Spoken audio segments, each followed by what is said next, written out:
Hello students, how are you all? I hope you all are doing great. I am Neha Rajvanshi and I welcome you all in today's class, that is English class of class 8th. So students, in the previous video we have completed reading with our chapter number 7 from the book Honeydew. The name of the chapter is A Visit to Cambridge. So yes, it is a very important chapter, and at the same time this chapter is having a lot of motivation, a lot of inspiration for we all, and I am very much sure that you all enjoyed reading this chapter and the chapter is very much clear to you all. And in today's video we will see the comprehension part, we will solve the questions. So now let's begin.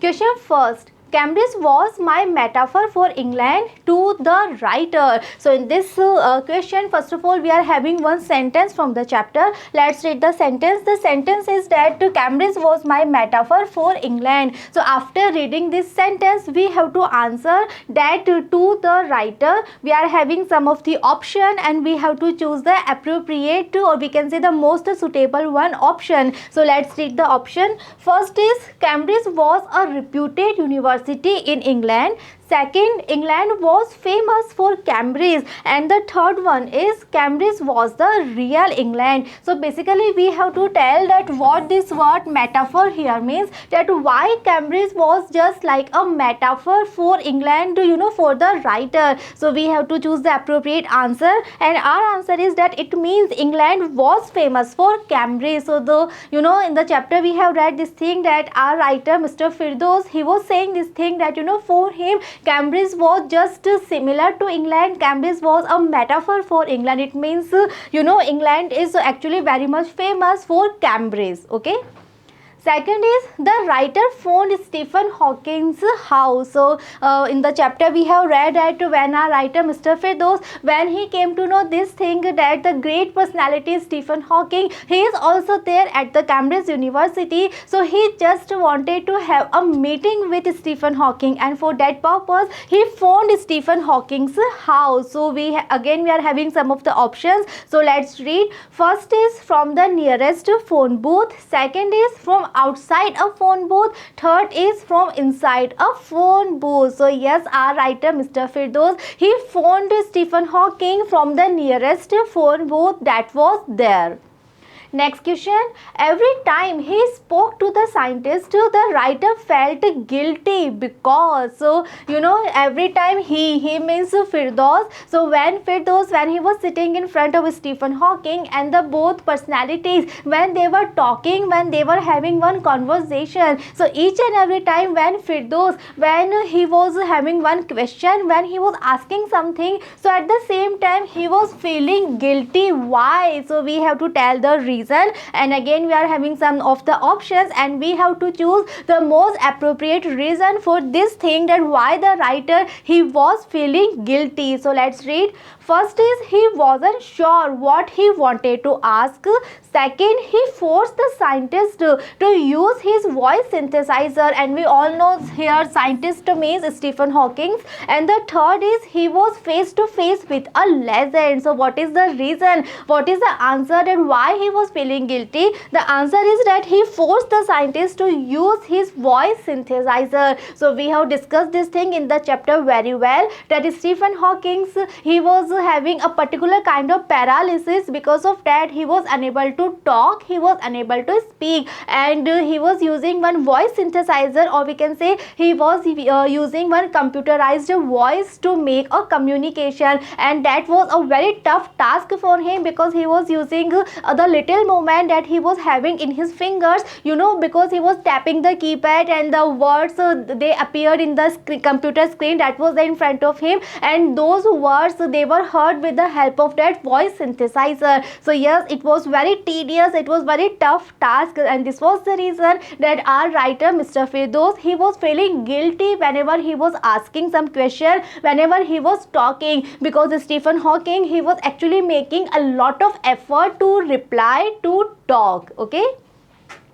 Next is, I felt a huge relief in the possibilities of my body. In the given context, the highlighted words refer to. So again in this question we are having one sentence from the chapter. Let's read the sentence again. The sentence is that I felt a huge relief in the possibilities of my body, and in this sentence these words are highlighted, possibilities of my body. Now the question is that in the given context the highlighted words refer to. So we have to tell that what it means, the possibilities of my body. So let's see the options first.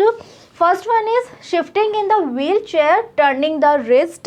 Second is standing up, walking. And the third one is speaking and writing. So our answer is shifting in the wheelchair and turning the wrist. So what it means? It means that in the chapter we have read this thing, that Stephen Hawking, he was unable to stand, he was unable to walk, he was unable to speak because he was suffering from a paralysis. And our writer Mr. Firdaus, he was also having some kind of disability. Because of that he was there on a wheelchair, but still he was able to shift in the wheelchair, he was able to turn his wrist.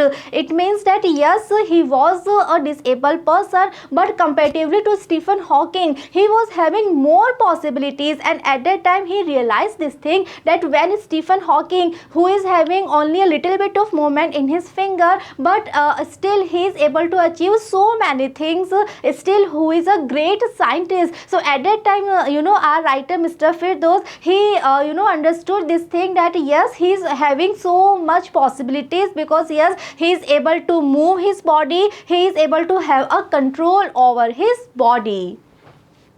Next question, did the prospect of meeting Stephen Hawking make the writer nervous? If so, why? So in this question we have to answer this thing first of all, that when the writer Mr. Firdaus, he was having the prospect of meeting Stephen Hawking, so at that time was he nervous? And we again have to tell the reason that why it's so. So let's see the answer. The writer felt nervous because he was doubtful whether he would be granted the interview. So our answer is that yes, Mr. Firdaus, he was very much nervous at that time. Why? Because Stephen Hawking, he was a great personality, he was very genius scientist. So our writer Mr. Firdaus, he was very much doubtful that whether he will be lucky enough, whether he will having the opportunity to have this interview. Okay, so yes, he was very nervous, he was very doubtful. Next question, did he at the same time feel very excited? If so, why? So in this question we have to answer this thing, that okay, he was nervous, but at the same time was he very excited? And again we have to tell the reason, that why so. So let's see the answer. He felt excited at the same time because he had been there to see Professor Hawking for half an hour. So our answer is that yes, he was very excited at the same time, because finally he was having the opportunity for this meeting, and he was having 30 minutes, he was having half an hour for this meeting. So yes, he was nervous and he was very excited as well. Next question, guess the first question put to the scientist by the writer. So now here we have to guess that when finally Firdaus, when he was sitting in front of Stephen Hawking, so what was the first question that he actually asked? So we just have to make our guess, and students, you all can use your imagination, just use your creativity and put yourself in the place of Firdaus, and just imagine that you are sitting in front of Stephen Hawking. So at that time, what will be the first question that you just want to ask? Okay, so you can write your own answer here using your imagination. You have to answer this thing. So let's see how can we write. The writer's first question might be about Hawking's disability and how he had accepted it. So this is the one possibility, and there are so many various answers, and you can write your own answer as well. So we can write this thing, that maybe the first question was about Hawking's disability and how finally he accepted that thing. Next question. Stephen Hawking said, I have had no choice. Does the writer think there was a choice? What was it? So in the chapter we have read this thing that Stephen Hawking, he said that he actually was having no choice. So now our question is that at that time the writer Mr. Firdaus, what was he thinking? Was he thinking that no, there was a choice? And if he was thinking that yes, there was a choice, then what was the choice that we have to write also? So let's see the answer. Yes, the writer thought that there was a choice to give up and accept the life as it was rather than accomplishing new heights despite being disabled. So when Stephen Hawking, when he said this thing that he was having no choice, so at that time Firdaus, he was thinking that no choice was there. There were actually two options in front of Stephen Hawking, और अगर वो चाहते so वो पूरे life बिल्कुल इस तरह से दुखी होके बिता देते, just realizing this thing that he is a disabled person, he is suffering from paralysis. But no, Stephen Hawking, he did not to go for that option, but actually what did he do? He accepted his life, he accepted his disability, and despite being a disabled person, he became the greatest scientist, he became the genius. So yes, this was the choice, this was the option that he actually opted for. Okay. Next question. I could feel his anguish. What could be the anguish? So in the chapter we have read this line that I could feel his anguish. I was able to feel his pain, his suffering. So now the question is that what could be the anguish? So let's see the answer. Professor Hawking's mind was full of great ideas, but he couldn't speak them out clearly and forcefully. So what could be the pain, the suffering of Stephen Hawking? So we can write this thing that Professor Hawking's mind, it was full of great ideas, because yes, he was he was the greatest scientist, he was a genius personality. So in his mind there were so many great ideas, but at the same time he was not able to speak, he was not able to express his ideas in a clear manner and forcefully. He was dependent on a voice synthesizer for expressing his thoughts, and he was dependent on a voice synthesizer, or we can say he was dependent on a computerized voice, okay, just to express his ideas, just to express his thoughts. It was a very difficult, tedious work for him to make a communication and to express his thoughts. And when he was using that voice synthesizer, when he was tapping the words and the word just to display in front of the computer screen, and those words were ever heard in the computerized voice, so the entire process is very tedious, it was very difficult task for him, and this was the reason that some, we can say, anguish, some pain, some suffering was there, because he was having so many great ideas, so many thoughts were there in his mind, but he was not able to express his ideas in a clear and forcefully manner. Okay.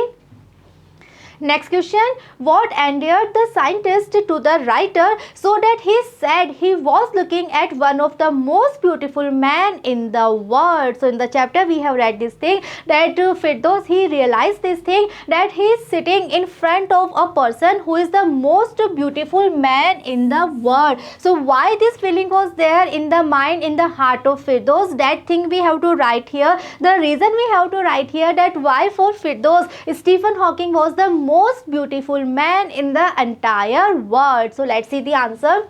When the writer asked Stephen Hawking if he found it annoying when someone visited him and disturbed him in his work, Stephen Hawking responded as yes and gave a one-way smile, and this thing endeared the scientist to the writer. So in the chapter we have read this incident that the writer, that is Mr. Firdaus, he asked this question and he just wanted to know this thing that is Stephen Hawking, that if there is one visitor is there and that person just disturbed him in his work, so at that time Stephen Hawking does he found it very much annoying. So this was the question that was asked by Firdaus, and Stephen Hawking, he responded as a yes, he answered this question as a yes, and after that he gave a one-way smile, and this thing actually endeared the scientist to the writer.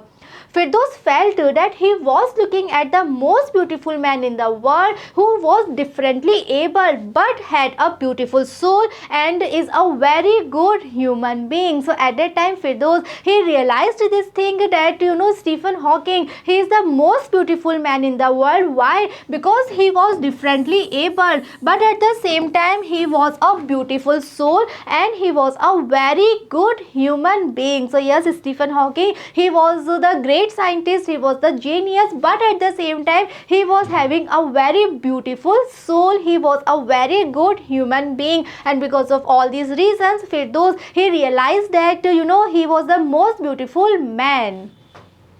Next question, read aloud the description of the beautiful man, which is the most beautiful sentence in the description. So the most beautiful man referred to Mr. Stephen Hawking. So Mr. Firdaus, he presented one description of Stephen Hawking in this chapter, and we have read the chapter, we have read the description. So after reading the description, we have to pick out the sentence that is the most beautiful one about Stephen Hawking. So let's see how can we write. So you can choose your online, you can choose your own answer here, that according to you, what is the most beautiful line, what is the most beautiful description of Stephen Hawking. So let's see how can we write. The line is, before you like a lantern whose walls are worn so thin, you glimpse only the light inside is the incandescence of a man. So in the chapter we have read this line. The sentence is that before you, just like a lantern whose walls are worn so thin. So we have discussed the meaning of this line in the previous video in the chapter when we were reading the chapter. So the writer just wanted to say here that just imagine one lantern is there in front of you, and the walls of that lantern is very thin, they just worn out. So at that time when you look at the lantern, so you just glimpse the light that is there inside. Similarly, in front of him there was the inner glow of a man.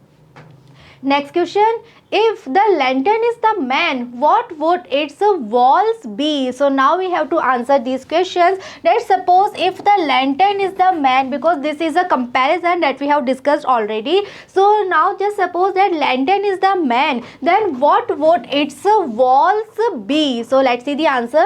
The walls of the lantern is the Hawking's case were his skeletal like physical structure. So suppose lantern and light. So this comparison, if we are using this comparison to describe Stephen Hawking, so if inner glow is there, then what is the wall? Wall is the physical structure, the physical appearance, and that physical appearance was very weak, just like a skeleton. Okay.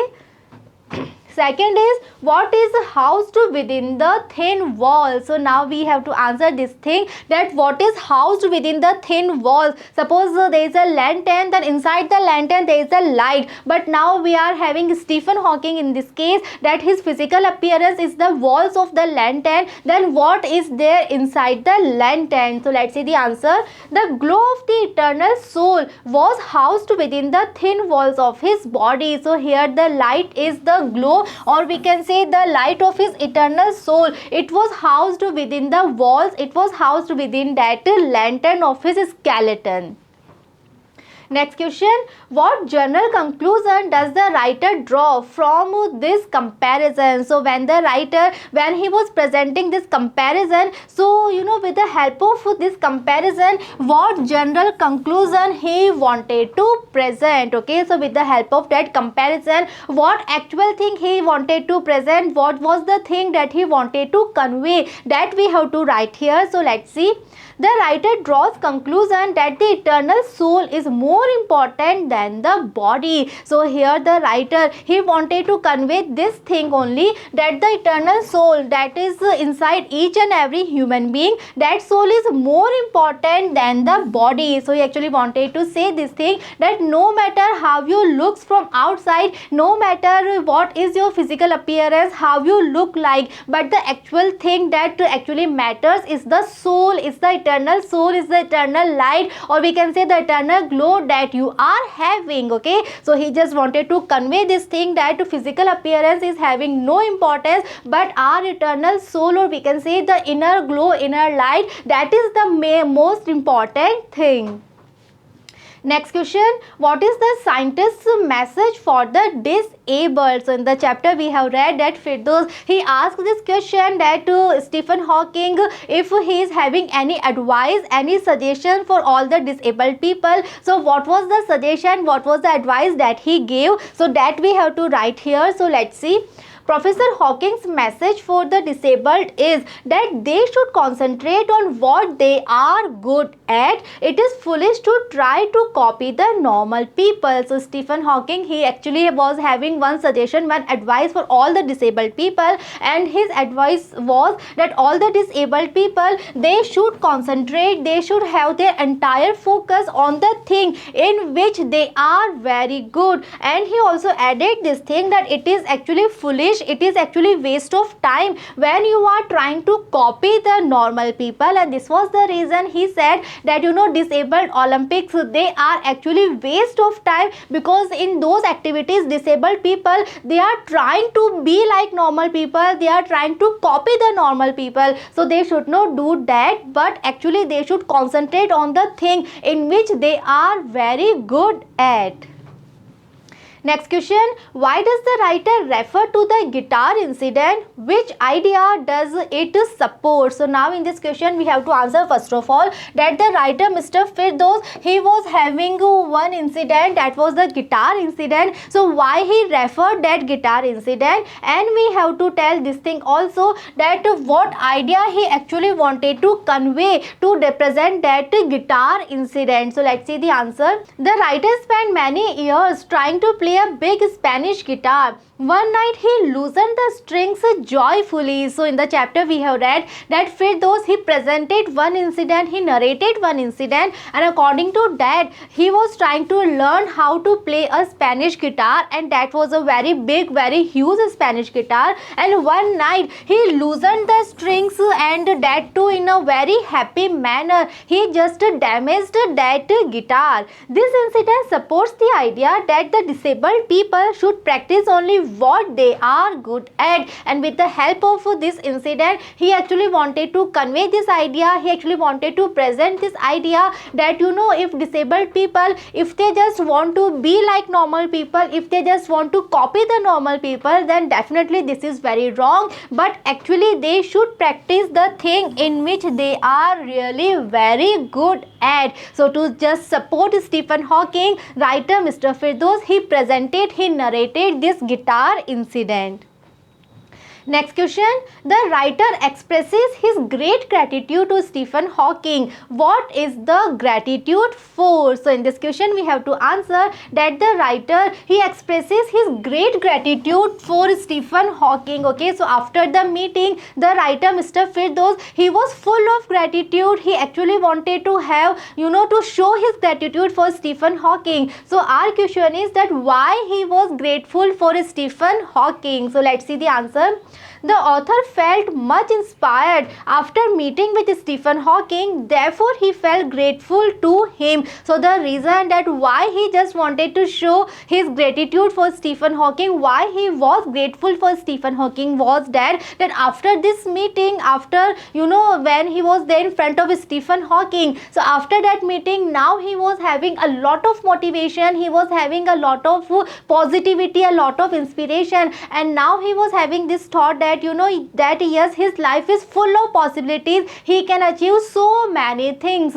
So finally, because of that motivation, because of that inspiration that he was having, he was so grateful, he just wanted to show his gratitude for Stephen Hawking. Okay, and in the chapter we have read this thing also, that he was very much sure that now he will be the bravest version of himself, and from now on when he will start his new journey, then on that journey he will be the bravest version of himself. And this thing was just because of that meeting, this thing was just because of Stephen Hawking, and this was the reason that the writer, he was so grateful, he was having the gratitude for Stephen Hawking. Okay, so students, we have completed all the questions that are there in the chapter. It is a very important and at the same time it is a very good chapter, and I am very much sure that all the chapter and all the question answers, everything is clear to you all. And in the next video we will start reading with our next poem. See you in the next video. Thank you.